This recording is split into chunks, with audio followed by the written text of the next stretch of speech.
Honey ట్రాప్లోకి దించారని, డబ్బులు demand చేశారని, భయంతో 50,000 ఇచ్చానని తన ఫ్రెండ్స్ కూడా ఇలాంటి దానికి గురయ్యి నిర్మల్లో కేసు పెట్టారనేది అతని కంప్లైంట్ సారాంశం. సో వీటిని రెండింటిని ఎలా అర్థం చేసుకోవాలి? మరోవైపు ఏంటంటే కాంగ్రెస్ దీని పట్ల పెద్దగా మాట్లాడట్లేదు. ఓన్లీ బీఆర్ఎస్ఏ గట్టిగా ఎక్స్‌పోజ్ చేస్తుంది. ఇంకొక అంశం, బీజేపీ దీని పట్ల ఇప్పటి వరకు నోరు విప్పలేదు. ఇదొక అంశం. మూడోది, గతంలో ఇతను మహేంద్ర యూనివర్సిటీలో ఒక కుర్రవాడిని దారుణంగా బూతులు తిప్పుతూ కొట్టి, ఆ వీడియో తీస్తున్నారని తెలిసినా కూడా అతను కేర్ చేయకుండా కొట్టాడు. ఆ వీడియో వైరల్ అయింది. అప్పుడు కూడా ఇతని మీద కేసు కూడా యూనివర్సిటీ యాజమాన్యం పెడితే నమోదైంది. కానీ ఆ దెబ్బలు తిన్న అబ్బాయి తర్వాత నేనే తప్పు చేశాను, నేను మా కామన్ ఫ్రెండ్స్లో ఒక అమ్మాయికి 4 గంటలు ఎర్లీ మార్నింగ్ 4 గంటలకు ఫోన్ చేసి ఆ అమ్మాయిని లవ్ చేయమని వేధించాను, అది తెలిసే ఇతను నన్ను నిలదీయడానికి వచ్చినప్పుడు నేను రూడ్గా మాట్లాడితే కొట్టాడు, అతను కొట్టింది వాస్తవమే కానీ తప్పు నాదే, నేను కంప్లైంట్ ఇవ్వట్లేదు అనేది కూడా అతను వాంగ్మూలం ఇచ్చాడు. సో ఆ కేసు పక్కకి వెళ్ళింది. అప్పుడు రామ్ గోపాల్ వర్మ కూడా సద్దాం హుస్సేన్ కొడుకు ఉదయ్ హుస్సేన్తో కంపేర్ చేస్తూ ఒక ట్వీట్ చేశాడు. అది ఇప్పుడు దాన్ని బయటికి తీశారు. సో ఓవరాల్గా బండి సంజయ్ పిల్లలు అంటే అబ్బాయి కంప్లైంట్లో కానీ బండి సంజయ్ మాటల్లో కానీ కొన్ని అనుమానాలు అయితే కామన్ ప్రజలకి వస్తున్నాయి. ఇక్కడ నమస్తే తెలంగాణ పత్రిక ఒక విషయం కూడా రాసింది. అదేంటంటే నిర్మల్లో కేసు పెట్టడం అబద్ధం. ఆ రోజు నిర్మల్లో 21వ తేదీ ఏప్రిల్ 2026లో కేసు నమోదైందని చెప్తున్నారు. మేము ఆ స్టేషన్లో ఎంక్వైరీ చేస్తే 2 కేసులు నమోదయ్యాయి ఆ రోజు. ఒకటేమో సూసైడ్ కేసు, ఒకటి దొంగతనం కేసు.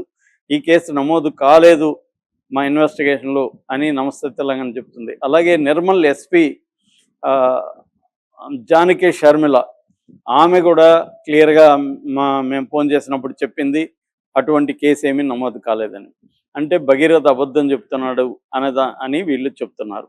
రెండవది, ఇతను 6 నెలలుగా ఆ అమ్మాయితో హనీ ట్రాప్ అంటే అర్థమేమి, రొమాంటిక్గా ఆ అమ్మాయి ఆ అబ్బాయిని రంగంలోకి దించిందని. అట్లా దించినా కూడా పోక్సో కేసు అప్లై అవుతుంది. అంటే మైనర్స్ వాళ్ళ ఇష్ట ప్రకారం మనతో సెక్స్ చేసినా మనం బాధ్యులు అవుతాం. మనకి క్లాసిక్ కేసు ఉంది, Johnny master case. Johnny master నన్ను లైంగికంగా వాడుకున్నాడని ఆ అమ్మాయి వచ్చి కంప్లైంట్ ఇచ్చినప్పుడు జానీ మాస్టర్ మీద పోక్సో కేసు పెట్టి 36 రోజులు జైల్లో పెట్టారు. అంటే ఆ అమ్మాయి ఇష్టపూర్వకంగా జానీ మాస్టర్తో కలిసినా కూడా జానీ మాస్టర్ నేరమే అవుతుంది. సో పోక్సో చట్టం చెప్తుంది అదే అనమాట. 18 ఇయర్స్ లోపల ఉండే అబ్బాయిలైనా అమ్మాయిలైనా ఆపోజిట్తో కానీ లేకపోతే ఎవరితో అయినా సెక్సువల్ యాక్ట్ జరిగితే అది లేదా సెక్సువల్ అబ్యూస్ జరిగిన పోక్సో కేసు వర్తిస్తుంది. మినిమం 10 ఏళ్ళ నుంచి లైఫ్ వరకు శిక్ష పడుతుంది.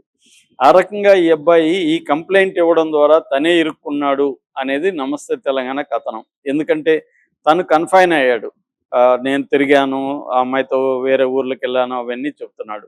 అలాగే కేసు నమోదు చేయలేదు. అట్లాగే పోలీస్ స్టేషన్లో బషీరాబాద్ పోలీస్ స్టేషన్లో 6 గంటలు కేసు ఎందుకు నమోదు చేయలేదు? ఈ లోపల వీళ్ళు ఇచ్చిన కంప్లైంట్ ఆ అబ్బాయి దగ్గరికి ఎలా వెళ్ళింది? ఆ అబ్బాయి ఇన్ని రోజులు కంప్లైంట్ చేయకుండా వీళ్ళు పోలీస్ స్టేషన్కి వెళ్ళినప్పుడే అబ్బాయి కరీంనగర్లో ఎందుకు కేసు పెట్టాడు? ఇవన్నీ అనుమానాలుగా ఉన్నాయి అందరికీ. నెక్స్ట్ ఏంటంటే ఈ అబ్బాయి భయపడిపోయి 50,000 ఇచ్చాడా, ఆ 50,000 ఇచ్చిన దానికి ప్రూఫ్స్ ఏంటి అనేది ఇప్పటివరకు బయటికి రాలే. మామూలుగా అయితే అవన్నీ ఉంటే ఈ పాటికి మీడియాకి రిలీజ్ చేసేవాళ్ళు, అది రాలేదు. తర్వాత ఏంటంటే వీళ్ళు పూర్వం ఏం కాదు, ఈ అమ్మాయి వాళ్ళు రిచ్ అని చెప్తున్నారు. ఆల్రెడీ వాళ్ళ పోలీస్ స్టేషన్కి వెళ్ళినప్పుడు కూడా వాళ్ళ 2 కార్లలో వెళ్ళారని చెప్తున్నారు. ఒకటి ఫార్చునర్ కారు, ఇంకొకటి BMW. వాళ్ళ అమ్మ ఫార్చునర్ వాడుతుందని, వాళ్ళ నాన్న BMW వాడతాడని చెప్తున్నారు.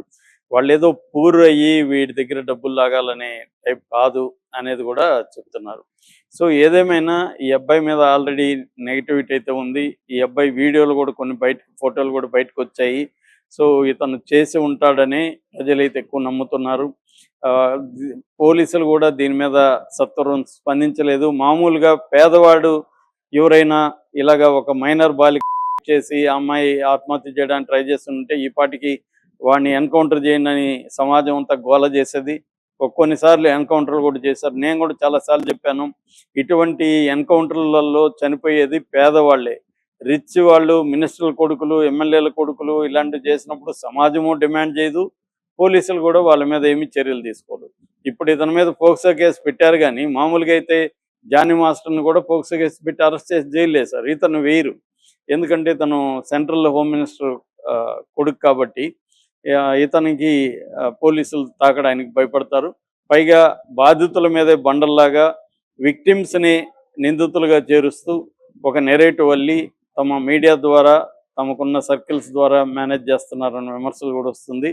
అందుకని బండి సంజయ్ స్వచ్ఛందంగా తన కొడుకుని నిజంగా నిర్దోష అనుకుంటే అది నిరూపించుకోవాల్సిన అవసరం ఉంది తప్ప, పొలిటికల్గా నన్ను ఉపయోగించుకున్నారు అది ఇది అని చెప్పడం అనేది ఎంతవరకు సరైనది అనేది ఆలోచించాలి.